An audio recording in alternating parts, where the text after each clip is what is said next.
Hello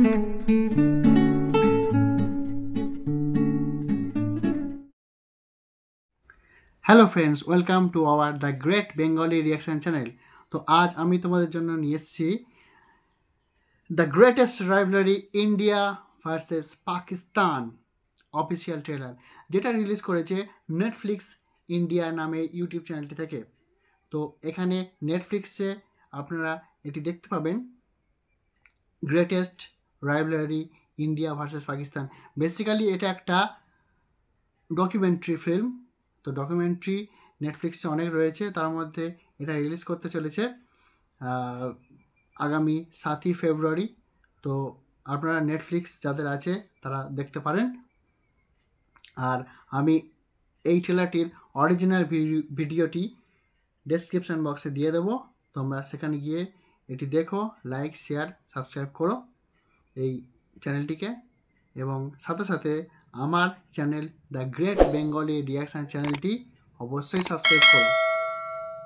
তো চলো বেশি দেরি না করে আজকের রিয়াকশান শুরু করা যাক।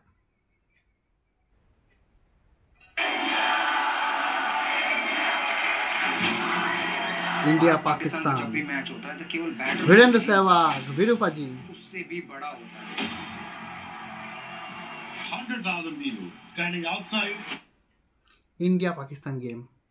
তো ইন্ডিয়া পাকিস্তান গেম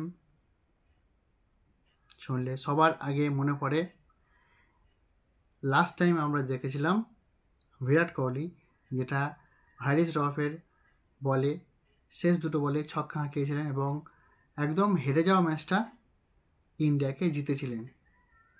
তো এরকম প্রচুর প্রচুর কাহিনী রয়েছে ইন্ডিয়া ভার্সেস পাকিস্তান এই দ্বৈরথে। সেই জন্য নেটফ্লিক্সের তরফ থেকে এই ডকুমেন্টারিটা বানানো হয়েছে, the greatest rivalry India versus Pakistan. এখানে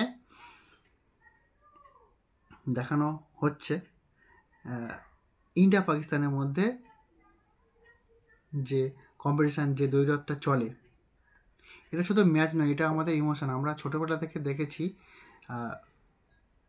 সৌরভ গাঙ্গুলি ক্যাপ্টেন, সেই সময় 2004 সম্ভবত 2004-এ ইন্ডিয়া পাকিস্তানে ট্যুর করতে গেছিলো। তো এই সময়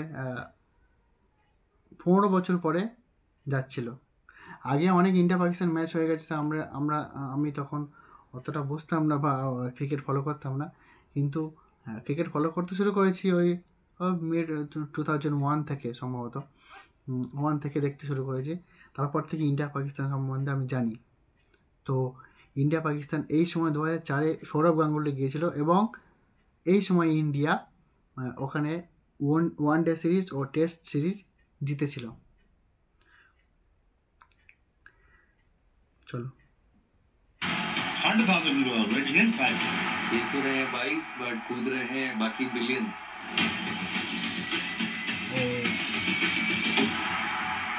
হ্যাঁ দাদা, এটা ঠিকই বলেছে সৌরভ গাঙ্গুলি, যে 22 জন ক্রিকেট খেলে ঠিকই, কিন্তু এই গেমটার মধ্যে ইনভলভ থাকে সমগ্র বিশ্ববাসী।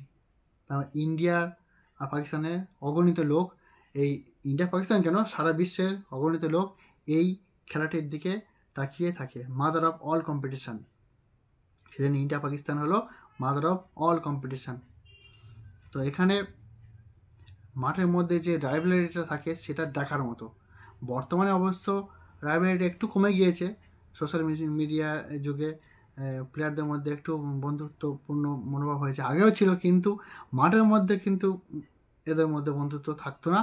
মাঠের মধ্যে একে অপরের কড়া প্রতিদ্বন্দ্বী, কারণ পাকিস্তানের সঙ্গে ইন্ডিয়ার তো অনেক যুদ্ধ হয়েছে, অনেক প্রতিদ্বন্দ্বিতা থাকে, সেই জন্য এই ক্রিকেট মাঠেও সেটা বহিঃপ্রকাশ হয়।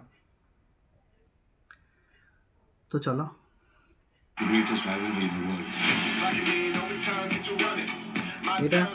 এটা খুব वीरेंद्र सहवाग, प्रेशर बहुत ज्यादा होता है, इट्स वेरी इंटेंस। जीतने के लिए नहीं खेल रहे थे, ओह। बचने के लिए खेल रहे थे. The crescendo was building up and then bang. If that ball এই যে ব্যাটটা ভেঙে গেল, এটা ছিলেন লক্ষ্মীপতি বালাজি। ওই 2004 সালে যখন ইন্ডিয়া পাকিস্তান গিয়েছিল, তখন কোনো একটা ম্যাচে, কোনো একটা ওয়ানডে ম্যাচে এই ব্যাট ভেঙে যায়, সেটা আমরা দেখেছিলাম। আর এই সময় যুবরাজ, ক্যাফ, তারা খুব ইয়াং ছিল, তারা দারুণ ফিল্ডিংও করতো। আর তার সাথে লক্ষ্মণ, সৌরভ, সচিন, দ্রাবিড় থেকে শুরু করে যুবরাজ সিং, অনিল কুম্বলে, হরভজন সিং, এরকম প্লেয়ারগুলো তখন ছিল। তার আবার পাকিস্তানের ওদিকেও স্টার প্লেয়ার ছিল, যেমন জাভেদ মিয়াঁদাদ থেকে শুরু করে সাইদ আনোয়ার, ইউসুফ ইয়োহানা, শোয়েব আখতার, আরও অনেক, রমেশ রাজা, আব্দুল রাজ্জাক, সাইদ আফ্রিদি, এরা তখন খেলতেন। এবং এদের রাইভালরিটা মাঠের মধ্যে দেখার মতো। তারও আগে ছিলেন জাভেদ মিয়াঁদাদ, সুনীল গাভাস্কার, কপিল দেব, তারও আগে মানে বিশেষ প্লেয়াররা ছিলেন। তো আমরা এই খেলাগুলো দেখতাম, আর আমাদের মানে উত্তেজনা তখন খুব হতো। এখনও হয়, কিন্তু ততটা এখন আর হয় না, কারণ পাকিস্তান টিম তেমন একটা ভালো করতে পারে না, প্রতিদ্বন্দ্বিতাতে তারা পিছিয়ে পড়ে ইন্ডিয়ার পার্সপেক্টিভ থেকে। মানে ইন্ডিয়া যত ভালো খেলে, পাকিস্তান তার থেকেও খারাপ খেলে বর্তমানে। কিন্তু আগে এদের মধ্যে কাঁটায় টক্করটা আরও বেশি ছিল, থ্রিলারটা ছিল। এখনও থ্রিলার আছে, কিন্তু সেই লেভেলে আর নেই, এটা মানতে হবে। Your chest, even dead on spot. Blood boils when India and Pakistan are playing against one another. And it Yuvraj feels like Singh. that partition line is so distant you can touch it. 55,000 people moving is something tremendous. मैंने उतना security life में नहीं देखा। वो airport रुक चुका। इरफान पठान এই 2004 সালে যাচ্ছিল এরা। সব ইয়াং সব। लाइनअप सहवाग, टेंडुलकर, सौरव गांगुली और पाकिस्तान की गेंदबाजी, शोएब अख्तर, मोहम्मद शमी, अब्दुल रज़ाक, शकील मुश्ताक, इनका कड़ा मुकाबला होने वाला है। जान जाओगे। You'll come to know who I am. ও गावस्कर के बाद भयंकर। सबसे बड़ा ओपनर है वीरेंद्र सहवाग। वीरेंद्र सहवाग के अपर काट, विश्वविख्यात अपर काट। ये एक बहुत बड़ी सीरीज थी क्रिकेट के इतिहास में, क्योंकि 15 हाँ। साल के बाद हम लोग वहाँ पहुंचे थे। এই 2004 সালের কথা বলা হচ্ছে, 15 বছর পরে গিয়েছিল ইন্ডিয়া ওখানে। আর লাস্ট টাইম नाम देते थे थ्रिलर। लेकिन शोएब अख्तर 150 किलोमीटर प्रति घंटा डाल रहे हैं, उसमें फ्रेंडशिप कहाँ है? ও इंडिया पाकिस्तान गेम में आराम से तो कुछ हो ही পাকিস্তানি नहीं বোলার ইন্ডিয়ার ব্যাটার, सकता। এদের সাথে अब चाहिए সবসময় 6 रन। যুদ্ধ হতো।